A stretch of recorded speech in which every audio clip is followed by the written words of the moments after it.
Kisah nyata kali ini akan membuat kita akan tersadar akan banyak hal. Simak video ini sampai habis. Terjadi kebakaran besar di sebuah gedung.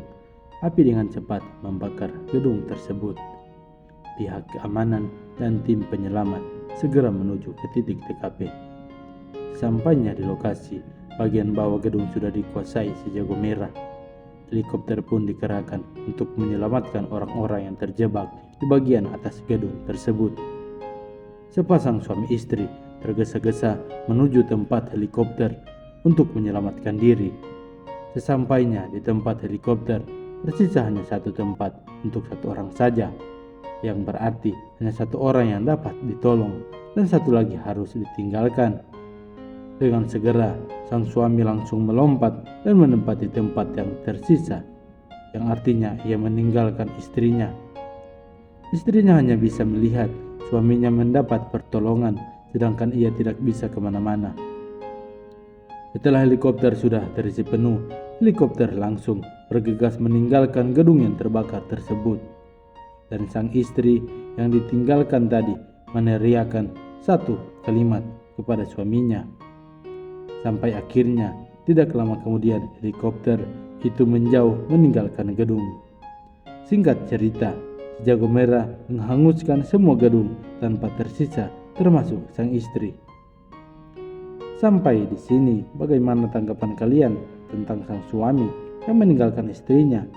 Lalu, kira-kira apa yang istrinya teriakan kepada suaminya sebelum helikopter itu menjauh? Di sebuah kampus, dosen menceritakan kisah ini dan bertanya pada mahasiswanya, menurut kalian, apa yang sang istri teriakan?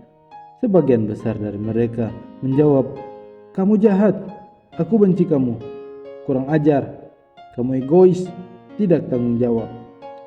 Dari sekian banyak yang menjawab, ada satu orang mahasiswa yang hanya diam saja. Dan dosen meminta mahasiswa yang diam itu untuk menjawab. Mahasiswa itu menjawab, "Saya yakin istrinya pasti berteriak, 'Tolong jaga anak-anak kita.'" Dosen itu seketika terkejut mendengar jawaban dari mahasiswa tersebut.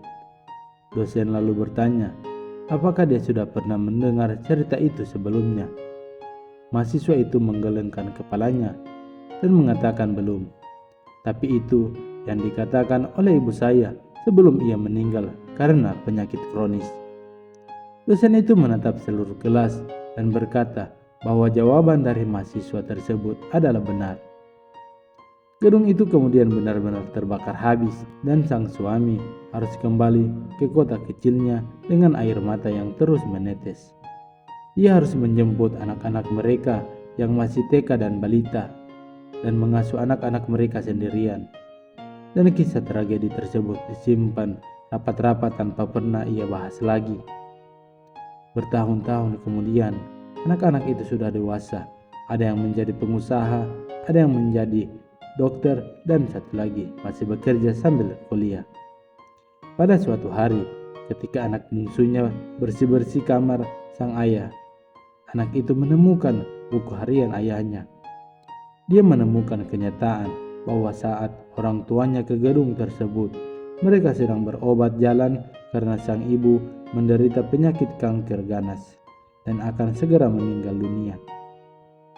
Karena itulah, di saat darurat itu, ayahnya memutuskan untuk mengambil satu-satunya kesempatan untuk bertahan hidup, dan dia menulis di buku harian itu betapa aku harap untuk sang istri yang naik ke helikopter itu.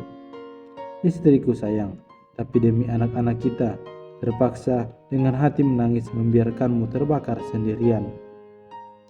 Setelah membaca cerita ini, sang bungsu lalu menceritakan kepada kedua kakaknya, dan mereka segera menuju ke tempat sang ayah bekerja dan mencium kaki sang ayah. Cerita ini selesai sampai di sini. Seluruh kelas terdiam. Dalam keheningan, dosen itu kemudian bertanya, "Siapakah sang ayah?" Mahasiswa menjawab tidak tahu. Dosen pun mengatakan bahwa sang dosenlah suami yang ada dalam cerita tersebut. Hikmah dari kisah ini adalah bahwa kebaikan dan kejahatan di dunia ini tidaklah sesederhana apa yang kita lihat dan pikirkan. Karena itulah, jangan pernah melihat hanya luarnya saja dan langsung menghakimi.